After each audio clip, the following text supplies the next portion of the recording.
Sir Vishal வந்து ஆதரிக்கவும் இல்லை எதிர்க்கவும் இல்லை, நல்ல ஏதோ செய்யணும்னு ஒரு இது தான் வந்திருக்கார். அதனால தான் சிலர்லாம் யோசனை பண்ணாமல் சொல்லிடுறாரு. ஓப்பனாக சொல்கிறேன், இன்றைக்கி தமிழ் சினிமாவில் வர வருமானத்தை ஒரு 4-5 பெரிய நடிகர்கள் எடுத்து போயிடுவான், ஒரு 3-4 டேரக்டர் எடுத்துன்னு போயிடுவான். இதெல்லாம் யாருன்னு மட்டும் கேட்டுறாதீங்க.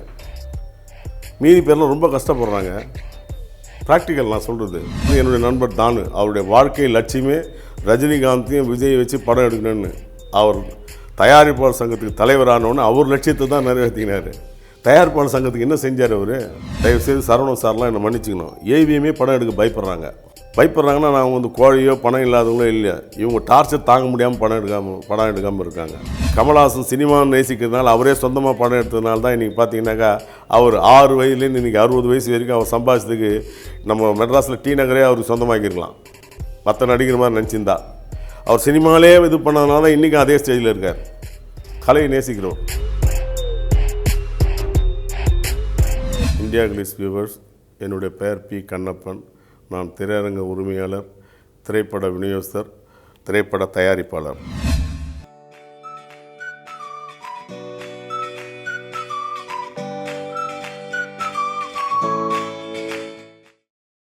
சார், இதில் எனக்கும் உடன்பாடு கிடையாது. ஏன்னு கேட்டால், படம் லாஸ் ஆச்சுன்னா பார்த்துங்க, தமிழ்நாட்டில் ஏமாந்தது 2 நடிகர் தான். ஒன்று ரஜினிகாந்த், இன்னொருத்தன் விஜய். இவங்க 2 பேர்கிட்ட தான் ஓடி வருவாங்க. மற்ற நடிகர்கிட்டலாம் போகிறதில்ல. அது ஏன் நானே கேட்குறேன், ஏங்க போகிறதில்ல? ஏங்க கேட்க மாட்டுறாங்க? இதில் எனக்கும் உடன்பாடு கிடையாது. இது வந்து ரொம்ப பாவம் சார். நீங்கள் படம் லாஸ் ஆனால் முதல் போய் ரஜினிகாந்தை பிடிச்சிக்குவான், எங்கள் ஆளும் சரி விநியோகஸ்தும் சரி. 2வது ஏமாந்தவன் விஜய் பிடிச்சிக்குவான். வேறு எங்கேயும் போக மாட்டாங்க. இதில் விதி விலக்கு வந்து கமல்ஹாசன். ஏன்னு கேட்டால் இப்போ வந்து அவர் வந்து வெளியாளுங்களாம் படம் பண்ணுறதே கிடையாது. அதனால் லாஸு கெயின் எல்லாமே அவர் சேர்ந்தது. மீதி நடிகர்லாம் சொல்கிறோம் இல்லைங்களா, 14.5% வாங்கிக்கின்னு 3 மாதத்துக்கு முன்னாடியே போயிடுறான். அவன்கிட்டலாம் கேட்க மாட்டுறாங்க.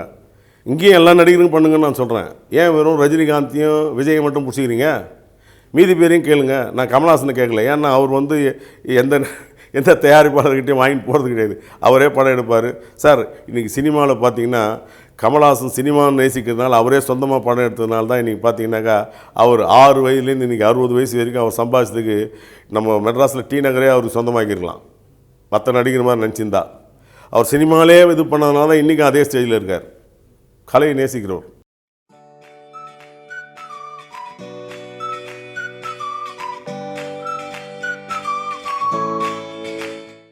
தயாரிப்பாளர் கால் ஷீட் கொடுத்தா அது சம்மந்தமான ஒரு ப்ரொடியூசர் வந்து சங்கத்தில் தலைவராக இருந்தார்னு வச்சுக்கோங்க, அவர் கால் ஷீட் கொடுத்தா அவர் எதை பற்றியுமே கவலைப்பட மாட்டார். எவன் வேணாலும் சாப்பிட்டோன்ட்டு. அதுக்கப்புறம் வந்தவங்க நான் எல்லாரையும் சொல்ல, இப்போ போன இந்த பீரியடுக்கு அப்புறம் இதுக்கு முந்தைய இருந்தவர் கூட சொல்கிறேன். ஏன் உதாரணத்துக்கு என்னுடைய நண்பர் தானு, அவருடைய வாழ்க்கை லட்சியமே ரஜினிகாந்தையும் விஜய் வச்சு படம் எடுக்கணும்னு. அவர் தயாரிப்பாளர் சங்கத்துக்கு தலைவரானோன்னு அவர் லட்சியத்தை தான் நிறைவேற்றினார். தயாரிப்பாளர் சங்கத்துக்கு என்ன செஞ்சார் அவர்? ஏன் தானு அண்ணனுக்கே தெரியும். அவர் மனசாட்சிக்கு அவர் பதில் சொல்லணும். ஏன் படம் எடுக்க பயப்படுறாங்க? உதாரணத்துக்கு நானே எடுத்துங்க. நான் படம் எடுத்து கடைசி படம் மிஸ்டர் நாரதன் சத்யராஜ் சார் வச்சு படம் எடுத்தேன். அதோட படம் எடுக்கிறதே நிறுத்திட்டேன். நான் என்றைக்கு நான் படம் எடுக்க நிறுத்தணும், ஆண்டிலேருந்து வாழ்க்கையில் ஜாலியாக இருக்கேன். ராத்திரியில் நிம்மதியாக தூங்குறேன். நல்ல லைஃப் போகுது. தயாரிப்பாளர் என்ற இது வந்து ஒரு நரக வேதனை சார். அந்த தயாரிப்பாளருக்கு நீங்கள் யாரை வேணாலும் கேளுங்க. என்னோட அனுபவமான சார், இப்போது நீங்கள் பாருங்கள், தெலுங்கில் அன்றைக்கி படம் எடுத்த தயாரிப்பாளர் தான் இன்னும் படம் எடுக்கிறாங்க. நல்ல வீடு. நம்ம தமிழில் உதாரணத்துக்கு தயவுசெய்து சரவணன் சார்லாம் என்னை மன்னிச்சிக்கணும். ஏவிஎம்மே படம் எடுக்க பயப்படுறாங்கன்னா நான் வந்து கோழியோ பணம் இல்லாதவங்களோ இல்லை, இவங்க டார்ச்சர் தாங்க முடியாமல் படம் எடுக்காமல் இருக்காங்க. எங்கே சார் இருக்காங்க? இன்றைக்கி பாருங்கள், தெலுங்கில் எல்லா தயாரிப்பாளரும் இருக்காங்க சார். ஏன்னா அங்கே இருக்க சினிமா உலகத்தில் நடிகைகள் கோஆப்ரேட் பண்ணுறாங்க. இங்கே கோஆப்ரேஷனே கிடையாது. தயாரிப்பாளர் சங்கத்தில் படம் எடுக்க வரவங்களுக்காக தயவுசெய்து மாதத்துக்கு ஒரு நாள் புதுசாக ரிஜிஸ்டர் பண்ணுறவங்களுக்கு ஒரு கவுன்சிலிங் கொடுக்கணும். நிறைய தெரியல. நீங்கள் பார்த்தீங்கன்னா கிராமத்துலேருந்து வரான். அதனால் ஒரு ஆர்வ கோளாறில் என்ன பண்ணுறான், கோடம்பாத்தில் ஏதோ டைரக்டர்கிட்ட போய் அசிஸ்டண்ட்டாக சேர்ந்துருவான். அவன் என்ன பண்ணுறான், நேராக அவங்க ஊருக்கு போவான். அந்த ஊரில் ஏதோ சாதாரண சின்னதாக சம்பாதிச்சிருப்பான். அவனை கூப்பிட்டு வருவான். ஆர்பி சௌத்ரியை பார்த்தியா, இது என்ன இதை பண்ணுற, நீ வா சினிமா எடுத்தீங்கன்னா அடுத்து நீ ஒரு ஆர்பி சௌத்ரி ஆடலாம். ஒரே படத்தில் கூப்பிட்டு அவனை கூப்பிட்டு வந்துடுறான். பாவம், அவனை கூப்பிட்டு வந்து இங்கே படம் எடுத்துருவான். அவன் இருக்கிறது ஊரில் கடன் இடம்லாம் வாங்கி படம் எடுத்துடுறான். இங்கே அந்த படத்துக்கு வந்து போட்டிங்கனாக்கா படம் தேட்டரே கிடைக்காது. நாங்கள் ஏன் தியேட்டர் கொடுக்க மாட்டோம்னு சொல்கிறோன்னு எல்லாருமே கேட்டுக்கிறாங்க. நான் ஓப்பனாகவே சொல்லிடுறேன். இப்போ நம்ம சினிமாவில் வந்து பார்த்திங்கனாக்கா ஒரு படம் நடிகர் ஜெய் நடித்த படம், அதாவது எனக்கு வாய்த்த அடிமைகள்னு ஒரு படம். அந்த படம் வந்து போஸ்ட் ஒட்டியாச்சு. 4 ஷோன்னு போஸ்ட் ஒட்டியிருக்கேன் எங்கள் தியேட்டரில். நான் ஒரு காட்சி கூட ஓடல, ஆடியன்ஸ் வரல. 25 பேர் வந்தால் படம் ஓட்டிடலான்னு சொல்லியிருக்கோம். ஏன் 25 பேர் வந்தால் படம் ஓட்டலாம் நான் எங்கள் தேட்டரில் சொல்லியிருக்கேன்னா, எங்கள் தேட்டரில் ஃபேனே கிடையாது, எல்லாமே ஃபுல் அண்ட் ஏசி தான். ஈவன் ரெஸ்ட் ரூமில் கூட ஏசி போட்டு வச்சுருக்கேன். அதனால் ஒரு 25 பேராவது வந்தானா ஓட்டிடலான்னு. ஒரு ஷோ கூட 25 பேர் வரல சார். படத்தை எடுத்தாச்சு.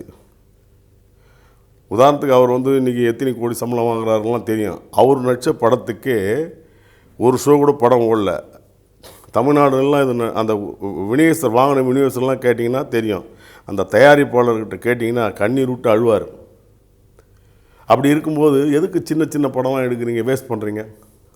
எவ்வளோ பணம் நம்மளுடைய இது தமிழர்களுடைய பணம் வந்து வேஸ்ட் ஆகி போய் முடங்கி கிடக்குது. இதுக்கெல்லாம் கவுன்சிலிங் கொடுங்க, தயவுசெய்து எல்லாம் மாட்டிக்காதீங்க.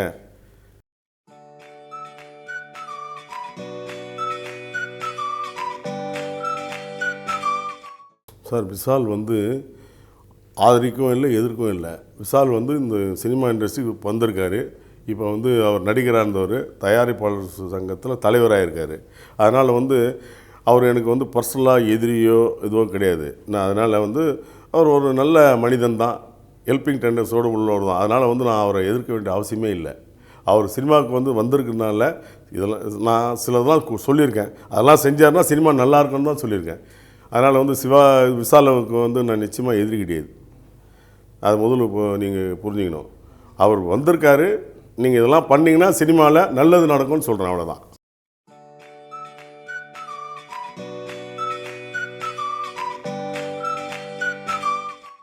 சார் நான் அதான் அப்படி இல்லை, அந்த தம்பி தெரியாமல் சொல்லிட்டார். அவர் சினிமா பற்றி ஒன்றுமே தெரியாது. நான் தான் உங்களுக்கு சொன்னேன், அவர் தெரியாது சார். ஏன்னு கேட்டால் அவர் ஏதோ இளம் ரத்தம் அப்படி வந்துட்டார். அவர் ஏதோ சினிமாவில் வசனம் பேசாமல் டைலாக் நம்ம டைரக்டரில் எழுதி கொடுத்தா சினிமா நடிகருங்க பேசுவாங்கள்ல, அதுதான் தம்பி சொல்லிட்டார். அவருக்கு நான் சொன்னேன், தம்பி இதெல்லாம் தெரியாது, பேசாதீங்க, ஒரு நல்ல அட்வைசர் வச்சுங்க. அவர் ஆர்வ கோளாறில் பேசிட்டார். அதனால் அவர் கெட்டவர் நான் சொல்ல வரல, அவர் தெரியாமல் பேசிட்டார். ப்ரொடியூசருக்கு ஒன்றுமே கிடையாது சார். அவங்க தான் படம் எடுத்தோன்னு விற்றுறாங்களே, அதுக்கப்புறம் வாங்குறது விநியோகஸ்தர் சார், அதுக்கப்புறம் தியேட்டருக்காரங்க. அதுக்கப்புறம் அது பிரச்சனையே அந்த காசு யார் யாருக்குன்னு சொன்னால், ஒரு டிக்கெட்டுக்கு வர ₹1 30 காசு அரசுக்கு வருமானம், அரசுக்கு வரியாக செலுத்தணுன்னாங்க. அதுக்கப்புறம் இருக்குது பாருங்கள் 70 காசு. அந்த 70 காசில் எங்களுக்கும் விநியோகஸ்தருக்கு டேர்ம்ஸ் தான். அங்கே ப்ரொடியூசர்ன்றது எங்கேயுமே அங்கே வரல. நல்லா புண்ணியம். நீங்கள் இதை தயவுசெய்து நீங்கள் தம்பி விஷால் சொல்லியிருக்க மாட்டார்னு நினைக்கிறேன். நீங்கள் குழப்பாதீங்க. என்ன அவர் ஏதோ முன்ன சினிமாவில் டைரக்டருங்க எழுதி கொடுத்தா வசனம் பேசுவாங்கள்ல, அது மாதிரி பேசிட்டார் அந்த ₹1 கொடுக்குறேன்னு. அதுதான் உண்மை. அதனால் ஏதோ செய்யணுன்னு ஒரு இது தான் வந்திருக்கார். அதனால தான் சிலதெல்லாம் யோசனை பண்ணாமல் சொல்லிடுறாரு. நிச்சயமாக அவர் இதெல்லாம் செய்யணும், சாதித்து காட்டணும். அந்த 2 வருஷத்தில் சாதித்து காட்டி நிறைய படங்கள் வரணும், நிறைய தொழிலாளர்களுக்கு வேலை கிடைக்கணும். அவரை எந்த விஷயத்திலும் நான் எதிர்க்கலை. ஏன்னு கேட்டால் யங்ஸ்டர் யூத் உள்ளே வந்திருக்காரு. அவர் ஆர்வமாக எதாவது செஞ்சால் சினிமா வந்துடும்னு நினைக்கிறாரு. அதனால் அவர்கிட்ட ஒரு ப்ரொடியூசராக, நீங்கள் ப்ரொடியூசர் கவுன்சில் தலைவராக வந்திருக்கீங்க, இதெல்லாம் செஞ்சிங்கன்னா நிறைய படம் வரும். நிறைய படம் வரும்போது நம்ம தொழிலாளர்லாம் நீங்கள் நிறைய பேர் வேலை இல்லாமல் இருக்கான், அவங்களுக்குலாம் வேலை கிடைக்கும் இல்லைங்களா? இப்போ இதே பாருங்கள், மற்ற மாநிலத்திலாம் இந்த தமிழ்நாடு மாதிரி ஒரு அநியாயம் நடக்கிறதே இல்லை. அதனால தான் என்னுடைய ஆதங்கத்தை கேட்குறேன் அவர்கிட்ட. இப்போ அவர் வந்து நடிகர் சங்கத்தில் பொறுப்பில் இருக்கார். ஸோ அதனால் வந்து அவருக்கே நிறைய தெரியும். அதாவது இன்றைக்கி வந்து ப்ரொடியூசருங்கெல்லாம் எவ்வளோ கஷ்டப்படுறாங்கன்னு. இப்போது அது வந்து இப்போ உதாரணத்துக்கு ஒன்று சொல்கிறேன் சார். இப்போ நம்ம தமிழ்நாட்டில் மட்டும்தான் நடிகருங்க சம்பளம் கேட்குறாங்க. சம்பளம் கேட்குறாங்கன்னா பணமாக கேட்குறாங்க. மற்ற இதே வந்து பார்த்திங்கன்னா ஆந்திர மாநிலம் இருக்குது பாருங்கள். நம்ம விஷாலுடைய தாய்நாடு ஆந்திரம், உங்களுக்கு எல்லாருக்கும் தெரியும். அவருடைய தாய்நாடு வந்து ஆந்திரா தான். அங்கே இருக்க சூப்பர் ஸ்டார் சிரஞ்சீவி, அவர் தம்பி, அதுக்கப்புறம் அங்கே மகேஷ் பாபு, அவங்களாம் யாருமே வந்து மொத்தமாக வந்து ஷூட்டிங் போகிறதுக்கு 3 மாதத்துக்கு முன்னே ரூபா வாங்கி வச்சுக்கிறது இல்லை, சர்வீஸ் சார்ஜோட. அவங்க ஏரியா வாங்கிக்குவாங்க, புரியுதுங்களா? ஏரியா வாங்கும்போது அந்த படம் தயாரிப்பில் ஒரு 60% அந்த ப்ரொடியூசருக்கு இது கம்மியாகி போகுது, இன்வெஸ்ட்மெண்ட் கம்மியாகி போகுது. அதுக்கப்புறம் அவங்க படத்தில் நடித்தா கூட என்ன பண்ணுவாங்கன்னா, லாஸ் வந்ததுன்னு வச்சுங்களேன், அவங்க அவங்க சம்பளம் வாங்கின அந்த அவங்க ஏரியாவில் சம்பாதிச்ச காசு இருக்குது பாருங்கள், அதில் இருக்க காசை கொஞ்சம் எடுத்து அந்த ப்ரொடியூசருக்கு கொஞ்சம் வருமானம் வந்தது இல்லை, அதுலேருந்து கொஞ்சம் காசை எடுத்து விநியோகத்துக்கு கொடுத்துருவாங்க. நியாயமாக தர்மமாக தொழில் செய்கிறாங்க. அந்த காலத்தில் நம்ம எம்ஜிஆர் சிவாஜிலாம் இருக்கும்போது எப்படி நடந்ததோ அப்படி அங்கே நடக்குது. இங்கே அப்படி கிடையாது சார். ஷூட்டிங் வரதுக்கு 3 மாதத்துக்கு முன்னாடியே சர்வீஸ் சார்ஜர் வாங்கி போயிடலாம் பணத்தை. எல்லாரும் வாங்கி போகிறாங்கன்னு சொல்ல மாட்டேன் நான். அதுலேயும் நம்ம ஆளுங்களையும் ஒருத்தர் 2 பேர் நியாயமான ஆள் இருக்காங்க.